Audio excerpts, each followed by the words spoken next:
Halo kalian semua di seluruh dunia, apa kabar? Semoga kalian semua selalu diberi kesehatan dan kebahagiaan.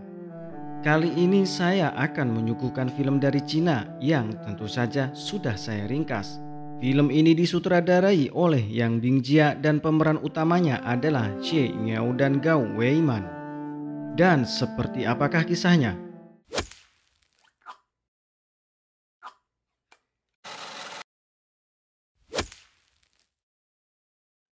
Seseorang berjalan bersama kudanya dengan membawa karung yang diletakkan di punggung kuda. Perkenalkan, si buta.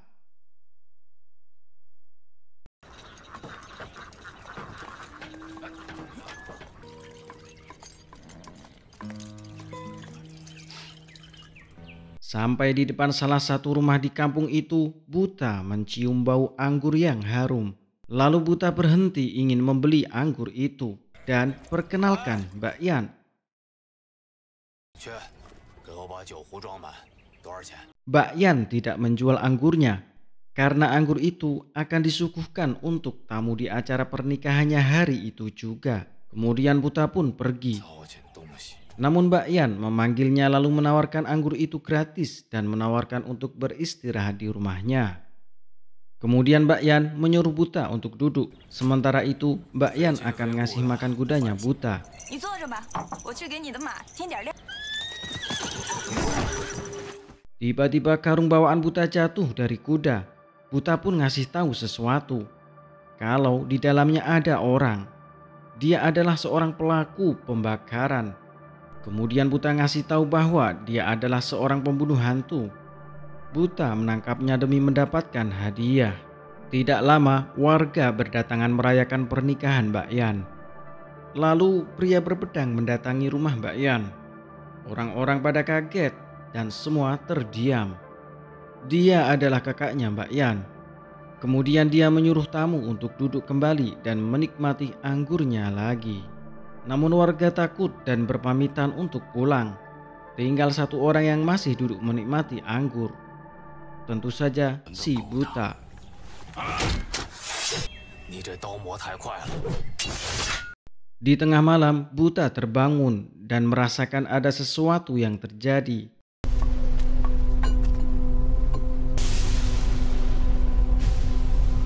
Seketika itu, buta mencari Mbak Yan dan menemukannya di dalam rumah terbaring lemas serta gemeteran. Mbak Yan pun menceritakan apa yang sudah terjadi.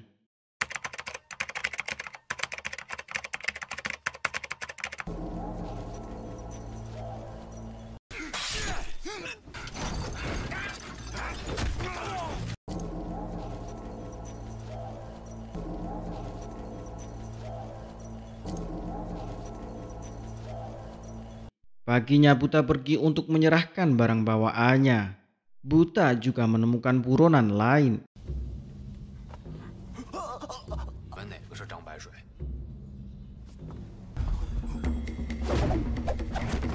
Setelah semuanya selesai, buta melaporkan kejadian yang menimpa keluarga Mbak Yan.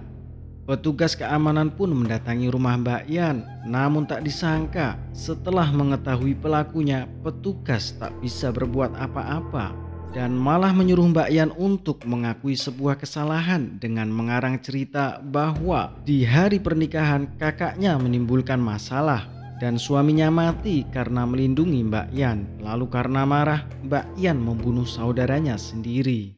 Hal itu membuat Mbak Yan tidak terima dan akan mencari keadilan sendiri. Namun dia malah ditangkap. 我就去找能给的人，我是不会忍的。 Di tengah perjalanan, petugas yang menangkap Mbak Yan bertemu buta dan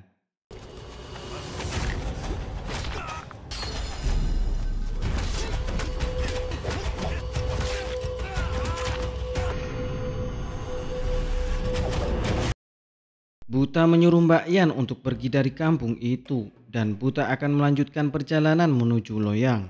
Namun Mbak Yan ingin ikut buta ke Loyang. Jika di sana diabaikan, Mbak Yan akan pergi ke Chang'an. Namun buta menolak. Lalu Mbak Yan memohon untuk membawanya karena yang dia inginkan hanyalah keadilan. Di tengah perjalanan mereka beristirahat, Buta membuatkan minum untuk Mbak Yan. Namun Mbak Yan melamun. Kemudian bercerita bahwa saudaranya berkata, setiap kali memainkan pipa buluh maka kamu sedang bicara dengan keluarga yang sudah meninggal. Tapi yang jadi masalah, buluh itu rusak. Lalu Buta meminta buluh itu dan berkata, jangan terlalu percaya tahayul. Setelah sampai tujuan, mereka makan dulu. Kemudian Buta menyuruh Mbak Yan untuk mengulangi perkataannya. Perkataan itu adalah, kalau ada lapangan di ujung pasar timur dan ada drum yang terpasang di pintu, seseorang akan mendengarkan keluhan jika menabuh genderang di depan umum. Kemudian mereka pun berpisah. Adegan berganti. Perkenalkan Mbak Kin, ahli servis alat musik dan juga bisa mengobati orang sakit. Dia juga temannya Buta dan Buta sudah menunggu di dalam. Mereka membahas pekerjaan selanjutnya yang mana buronan kali ini punya koneksi yang baik di Yanzhou. Hal itu akan membuat cukup sulit. Tapi kabar baiknya bayarannya tinggi. Dengan pekerjaan itu Buta akan mempunyai cukup uang untuk menyembuhkan matanya. Dan itu bisa jadi pekerjaan yang terakhir. Dan apakah matanya bisa sembuh? Lalu Buta berangkat. Tiba-tiba seseorang datang masuk ke ruangan dengan kesakitan. Dia bekerja dengan keluarga Yuan. Yuan dan anak buahnya lah yang membantai keluarga Mbak Yan. Dia bercerita, Yuan memberikan hadiah ulang tahun pada putri ketiga keluarga Guo di rumahnya Sohua. Itu adalah acara sangat penting. Namun tiba-tiba seorang perempuan masuk dan membuat kekacauan. Hal itu pastinya membuat perempuan itu ditangkap dan Yuan menyuruh Qiu Feng untuk membawanya pergi. Qiu Feng adalah orang jahat. Jika ada yang jatuh ke tangannya, pasti hal buruk akan terjadi. Mbak Qin menyuruh Buta untuk tidak ikut campur. Kemudian memberitahu Buta bahwa tidak akan mampu melawan keluarga Yuan. Keluarga Yuan adalah geng bawah tanah di Luoyang. Mereka membantu pengadilan selama pemberontakan. Mereka mempunyai kekuatan klan di Hedong, Shandanshi, dan Longyu.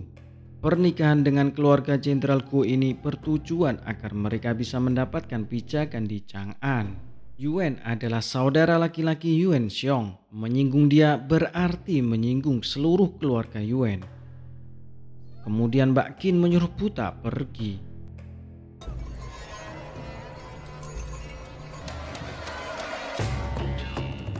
Di jalan, Buta mampir dulu ke tempat judi. Singkat cerita, Buta selalu menang dan dapat banyak uang. Lalu seseorang datang menantang Buta bertaruh lebih banyak uang. Jika Buta menang, semua uang di meja akan berlipat ganda dan bisa dibawa pulang. Tapi jika Buta kalah, tangan Buta harus dipotong.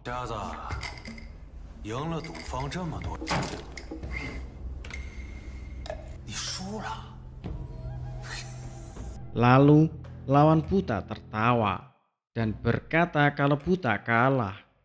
Tapi Buta mengetahui kalau lawannya curang dan memperlihatkan kecurangan itu kepada pejudi yang lain. Tapi si lawan adalah Bandar dan dia yang membuat keputusan akhir. Lalu Bandar itu menyuruh penjaga untuk memotong tangannya Buta.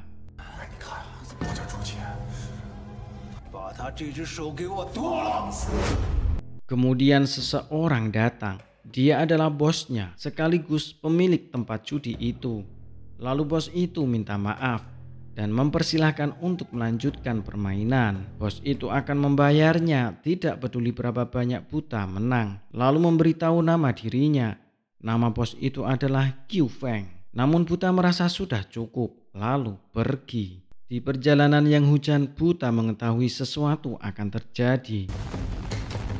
Mereka dari rumah judi, bahkan bosnya juga di sana. Buta bertanya apa yang dia inginkan. Lalu bosnya bilang, tidak peduli seberapa banyak kau menang itu uangmu jika bisa mengambilnya. Kemudian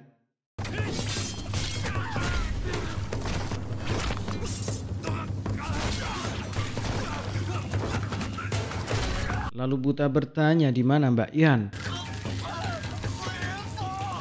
Pergilah buta ke tempat itu.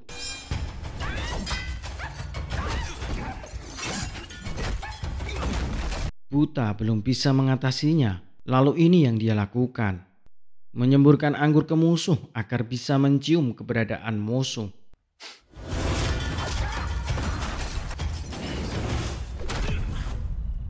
Setelah mengalahkan musuh, Buta menemukan Mbak Yan dengan kondisi yang sangat mengenaskan. Mbak Yan bilang mereka memaksa Mbak Yan untuk mengakui sesuatu yang tidak dia lakukan. Tiba-tiba musuh bangun.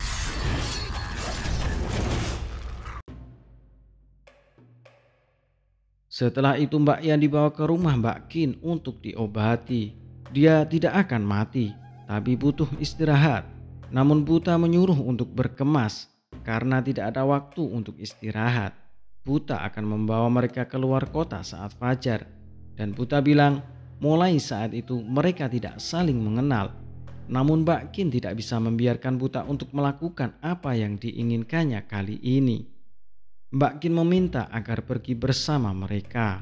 Lalu Buta bilang bahwa dia tahu matanya tidak bisa disembuhkan. Dan juga tahu kalau Mbak Kin ingin memberikan harapan untuk hidup. Itu adalah maksud yang baik. Mbak Kin pun mengakui kebohongannya. Dan ingin Buta seperti dia. Karena tidak ada satupun di dunia ini yang pantas dilihat. Kemudian Buta bertanya, apakah Mbak Yan cantik? Lalu dia berkata bahwa dia tidak bisa melihat. Dia hanya tahu kalau Mbak Yan sangat menderita. Yang diinginkan Mbak Yan hanyalah keadilan. Dan Buta akan memberikan itu padanya.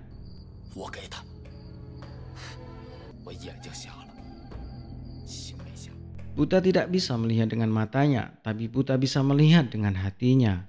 Keesokan harinya mereka berpisah dan meminta Mbak Kin untuk mengatakan pada Mbak Yan bahwa dia akan membalaskan dendamnya.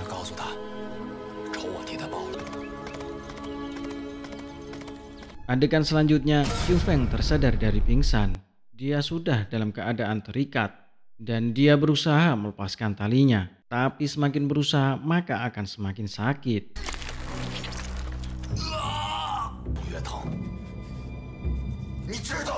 Qiu Feng berasal dari 3 generasi pencuri di Luonan. Karena dia kejam, Yuan mengeluarkannya dari penjara. Lalu Buta bertanya kenapa membunuh keluarga Mbak Yan. Kata Qiu Feng, Nona Guo menginginkan bintang-bintang di langit. Dan Yuan memberinya mutiara bercahaya. Mutiara itu digali dari makam seorang penguasa dinasti Han. Itu mutiara yang sangat besar. Satu-satunya cara mendapatkannya dengan menggali makam.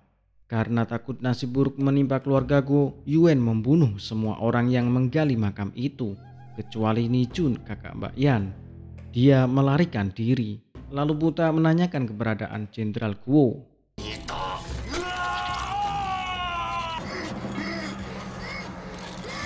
Di sisi lain, Yuan disiksa kakak tertuanya karena Buta berhasil mengamankan Mbak Yan.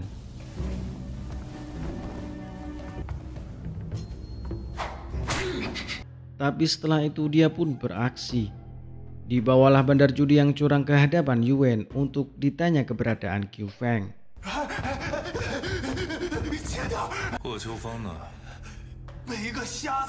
Dia bilang Qiu Feng dibawa pergi oleh orang buta. Dia juga bilang belum pernah melihat orang buta sekuat itu. Lalu orang yang minta diobati Mbak Kin memberitahu rumah Mbak Kin. Mereka pun bergegas ke rumah Mbak Kin. Tapi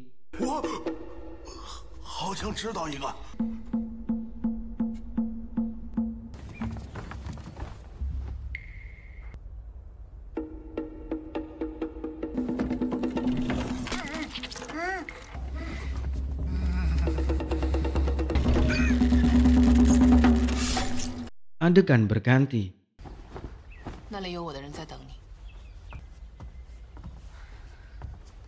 Mbak Kin ngasih tahu pada Mbak Yan untuk pergi ke selatan. Dan anak buahnya sudah menunggu di sana. Lalu Mbak Yan bertanya seperti apakah si buta. Mbak Kin pun bilang bahwa dia orang miskin. Buta tidak ingin Mbak Yan berakhir sepertinya.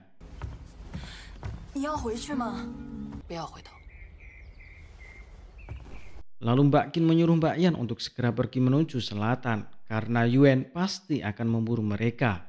dan Mbak Qin akan kembali ke kota untuk membantu buta. Namun di perjalanan Mbak Qin tertangkap. 不惜一切。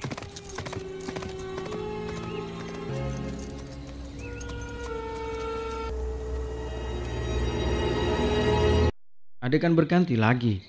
Buta masuk ke kedai. Di dalam sudah ada segerombolan orang. Mereka adalah anak buah Guo. Lalu di sisi lain, Mbak Qin disiksa oleh Yuan. Kemudian dia tertawa karena sebentar lagi Yuan akan mati.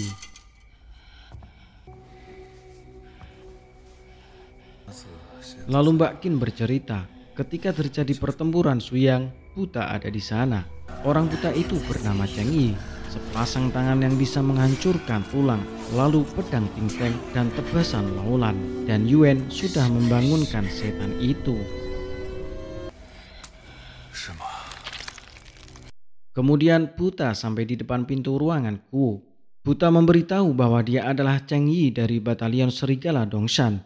Dan buta pernah bertemu dengan Guo di jalur Dongjin. Lalu buta memberitahu bahwa dia di sini bukan untuk menjilat, tapi untuk memberitahu seperti apa Yuan yang sebentar lagi akan menikahi putri Guo. Kemudian Guo mengirimkan surat ke rumah keluarga Yuan dan memberi mereka hadiah khusus. Setelah itu, Yuan disiksa kakaknya lagi. Karena disiksa terus-menerus dan sudah tidak tahan lagi, Yuan malah membunuh kakaknya.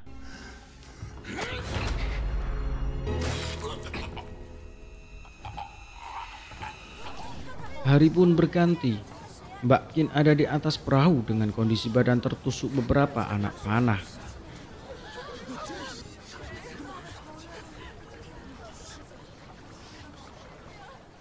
Di sisi lain, keluarga Yuan dan seluruh pengikutnya sedang melaksanakan pemakaman. Lalu Yuan mengaku ditunjuk sebagai kepala keluarga. Dan dia akan memberikan hadiah 100 wilayah dan 10 keping emas. Serta akan ditambahkan ke silsilah keluarga Yuan bagi siapa saja yang bisa membunuh musuh keluarga Yuan. 长兄亡故之时，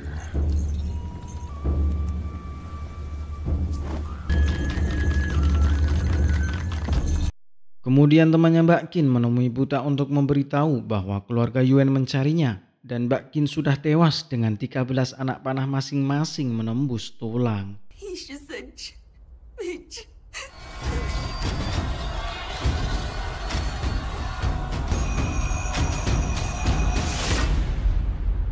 Setelah itu buta pun pergi ke rumah Yuan.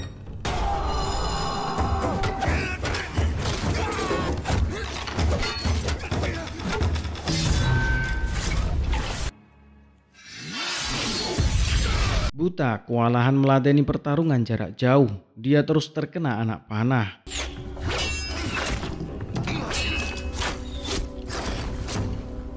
Ketika buta terlihat sudah tak mampu, Yuan mendekati buta. Lalu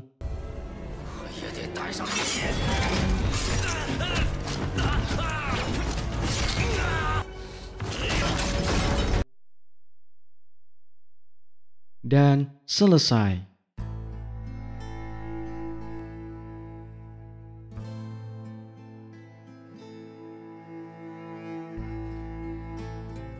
Terima kasih sudah menonton, semoga kalian suka.